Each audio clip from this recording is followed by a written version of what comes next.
మరో breaking news చూస్తున్నాం. సీఎంగా పనితీరులో మరింత దూకుడును పెంచారు రేవంత్ రెడ్డి. పాలనలో తన మార్క్ను చూపిస్తున్నారు ఆయన. ప్రభుత్వ పనుల్లో వేగం పెంచుతూనే అటు మానవతా దృక్పథంతో నిర్ణయాలు కూడా తీసుకుంటున్నారు. జాతీయ రహదారుల నిర్మాణాలపై అధికారులతో సీఎం రేవంత్ సమీక్షించారు. ఎన్హెచ్ఏఐ పరిధిలోని రోడ్ల నిర్మాణాలు త్వరితగతిన చేపట్టాలని అధికారులకు ఆదేశించారు రేవంత్. అయితే జాతీయ రహదారుల కోసం భూములిచ్చిన రైతులకు మేలు జరిగేలా భూములకు నష్టపరిహారం చెల్లించాలని సీఎం ఆదేశించారు.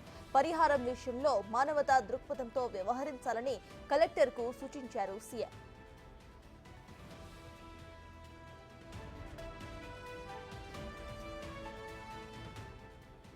ఆర్ఆర్ఆర్ నిర్మాణానికి సాధ్యమైనంత త్వరగా ఒప్పందం చేసుకోవాలని ఆదేశించారు సీఎం రేవంత్ రెడ్డి. ఇక రాష్ట్ర కేంద్ర ప్రభుత్వాలు ఎన్హెచ్ఏఐ మధ్య త్రైపాక్షిక ఒప్పందం చేసుకోవడానికి అవసరమైన ప్రక్రియ చేపట్టాలని ఆదేశించారు.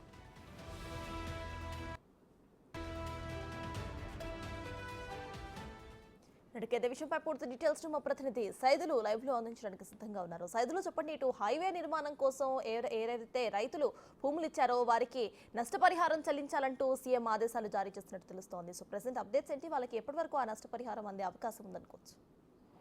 ఎస్ సర్తాజ్, పాలనలో రేవంత్ తన మార్కును చూపిస్తున్నారని చెప్పవచ్చు. ఎందుకంటే కాంగ్రెస్ ప్రభుత్వం తెలంగాణ రాష్ట్రంలో ఏర్పడిన తర్వాత 7 నెలలు గడవక ముందే రాష్ట్రాన్ని అభివృద్ధి పదంలో తీసుకెళ్తున్నారు సీఎం రేవంత్ రెడ్డి. నిన్న సచివాలయంలో ఇటు సిఎస్ ఆధ్వర్యంలో మొత్తం ఇటు రహదారులకు సంబంధించి సమీక్ష సమావేశం కొనసాగుతుంది. ఈ సమీక్ష సమావేశంలో ఆర్ఎండ్బి శాఖ మంత్రి ఉన్నటువంటి కోమటిరెడ్డి వెంకరెడ్డి అధికారులందరూ కూడా ఈ సమీక్ష సమావేశానికి హాజరయ్యారు. అయితే ఖచ్చితంగా ఆర్ఎండ్బి అధికారులకు ఒక కీలకమైన ఆదేశాలు జారీ చేశారు. రోడ్ల విస్తీర్ణకు సంబంధించి ముఖ్యంగా హైదరాబాద్ నుంచి విజయవాడ రోడ్డుకు సంబంధించి ఇంకా 6 లైన్స్ ఏర్పాటు చేయాలి కాబట్టి అది త్వరితగతిన పనులు పూర్తి చేయాలని చెప్పేసి కూడా ఇప్పటికే ఆదేశాలు అధికారులకు సీఎం రేవంత్ రెడ్డి జారీ చేయడం జరిగింది. అయితే ఎవరైతే రైతులు భూములు కోల్పోతున్నారో వాళ్ళ పట్ల ఉదాసీనత వ్యవహరించాలని చెప్పేసి అధికారులను ఆదేశించారు సీఎం రేవంత్ రెడ్డి. సో ఖచ్చితంగా రైతులకు సంబంధించిన అది ఎన్నో ఏళ్ల నుంచి వాళ్ళు తమ భూముల్ని సాగు చేసుకుంటున్నారు కాబట్టి ఇప్పుడు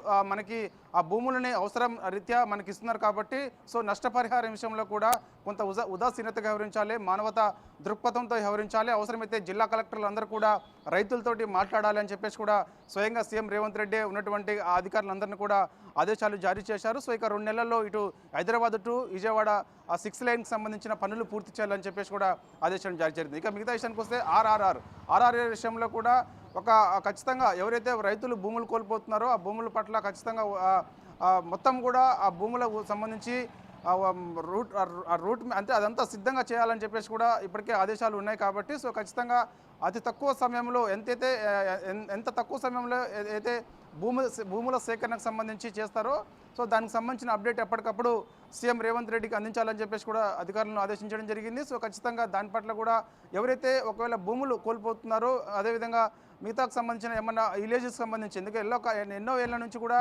అదే ఏరియాలో ఉంటున్నారు కాబట్టి వారి పట్ల కూడా కొంత ఉదాసీనతగా వ్యవహరించాలి, వాళ్ళు అవసరమైతే కొన్ని వాళ్ళతో మాట్లాడాలని చెప్పేసి కూడా ఆదేశాలు అయితే జారీ చేయడం జరిగింది. ఏదేమైనా సరే సీఎం రేవంత్ రెడ్డి అయితే మాత్రం తన పాలనలో ఒక మార్క్ అయితే చూపిస్తున్నారని చెప్పవచ్చు. Right, thank you Saidulu.